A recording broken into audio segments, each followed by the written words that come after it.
Let us learn today what is inscribed angle and what are their properties.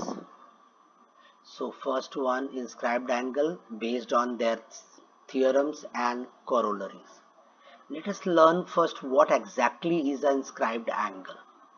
So there is a circle, an angle ADB which vertex lies on a circle. So point D is a vertex of angle ADB which is lying on circle with center O. So we have arc ADB which is known as inscribed arc because the end point of arc ADB is point A and B which is lying on the sides of angle ADB. Clear? Therefore, arc ADB is known as inscribed arc and angle ADB known as inscribed angle. Once we get the inscribed angle, we will have intercepted arc. So arc ACB is inscribed inside the angle ADB. Therefore, arc ACB is known as intercepted arc. So there is a relation between angle and its intercepted arc, which you can get it. Measure of an inscribed angle is equals to half of the measure of its intercepted arc. So we can get the formula as measure of angle ADB equals to half of the measure of intercepted arc, that is equals to half of measure arc ACB. Let us find out from the given figure which are inscribed angle or not. So to find out inscribed angle or not, two main important points. One, the vertex of an angle should lie on a circle. Second, the end point of inscribed arc should lie on the sides of the angle. Then only we can say they are inscribed angle or not. But here in this case, the first case is not fulfilled. The vertex of the angle is not lying on a circle. Therefore, it is not an inscribed angle. Let us take second case. Angle ADB, point D is lying inside the circle but not on a circle. Again, this is not an inscribed angle.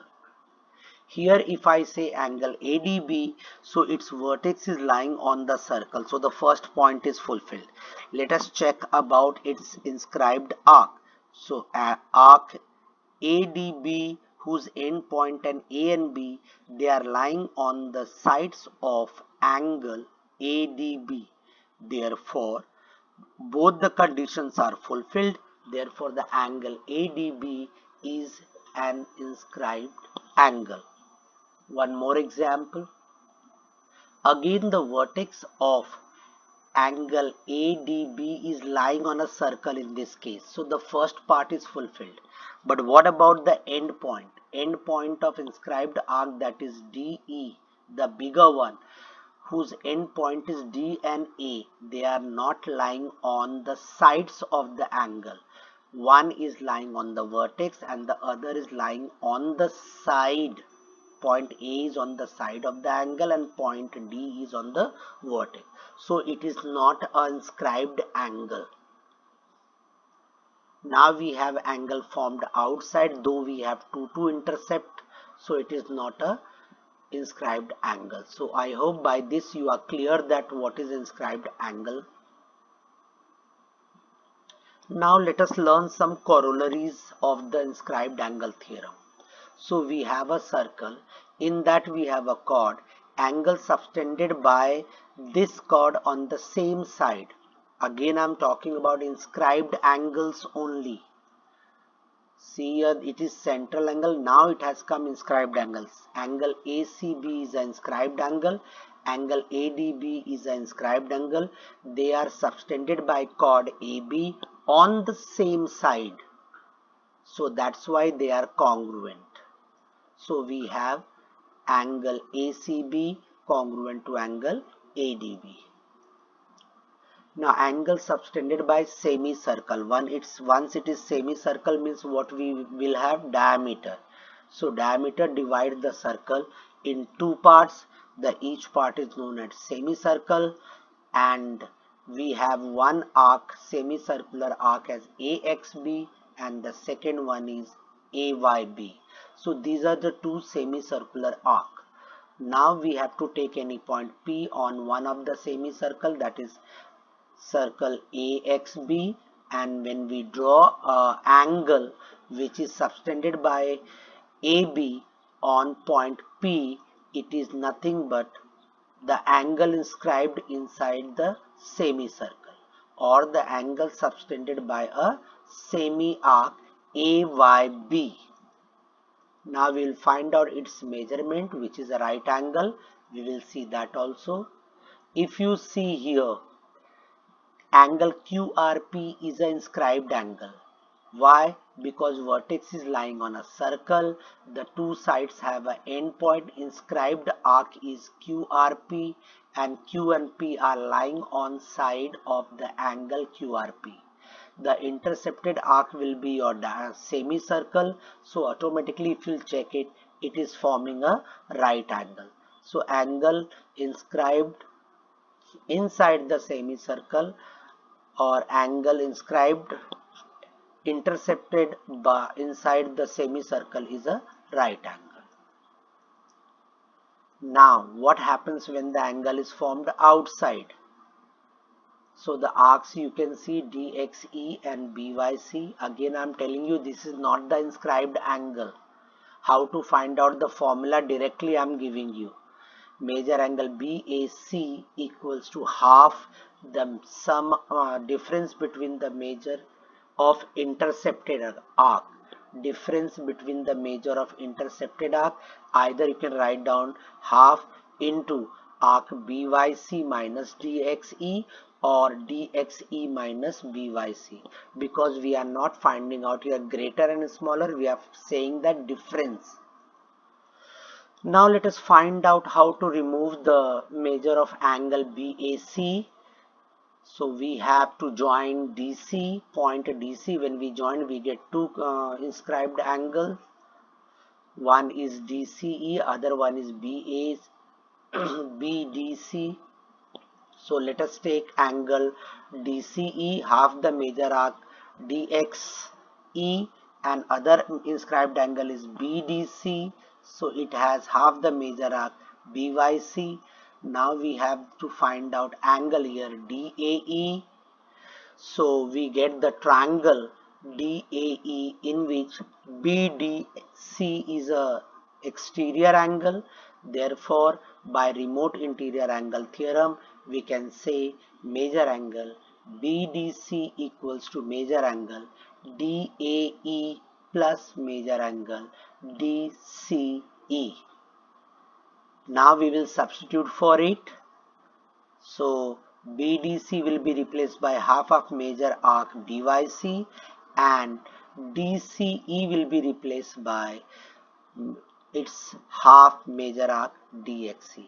When you simplify, transfer, its sign will change, so you'll get major angle DAE is equals to half major arc BYC minus half major arc DXE. You can take half common, so you'll get major arc BYC minus major arc DXE. Then you can see collinear points and you will get this formula.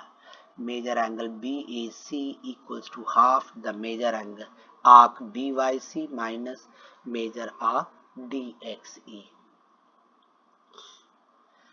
Now see what happens when the angle is formed inside the circle, but not on center. A is the point of intersection. So intercepted arcs are DXE and in BYC. So the angle we get, major angle BAC is equals to half the sum of the major arc DXE and BYC. Let us learn how to find out. So same thing. Now we will join point C and E. So we get triangle AEC, and we will get one inscribed angle as DCE. So we can get again half the major arc DXE. So another angle, inscribed angle, we can get BEC. We will get its formula inscribed angle theorem, and then we have triangle AEC, in which we have angle BAC as an exterior angle, so we can apply remote interior angle theorem. Angle BAC is equals to major angle DCE plus major angle BEC. Now we will replace the values from the inscribed angle theorem. Here, when we simplify, we get major angle BAC equals to half the major arc DXE plus major arc BYC. In a statement form, you can say major of angle BAC equals to half of the sum of its intercepted arc and the intercepted arc by its vertically opposite angles. Let us summarize this. We have first one, we have learned inscribed angle theorem. The formula is major angle ADB equals to half of major arc ACB. Second one, angle subtended on the same side of the chord. Inscribed angles subtended on the same side of the chords are congruent. So you got angle ACB congruent to angle ADB. Next one, angle subtended by a diameter on any point on a circle is a right angle. The same thing can be said as angle subtended by a semicircle is a right angle. Now we have here angle formed outside the circle is equals to the sum of the remote interior angle theorem we can apply, and we will get angle BAC equals to half of the difference between the intercepted arc. Formula is here. Then we have angle formed inside the circle but not on a center is equals to sum of the half of the sum of the intercepted arc of it and its vertically opposite angle. So major angle BAC equals to half the major arc DXE and BYC. All these 5 property we have learned in this video. See you with next video.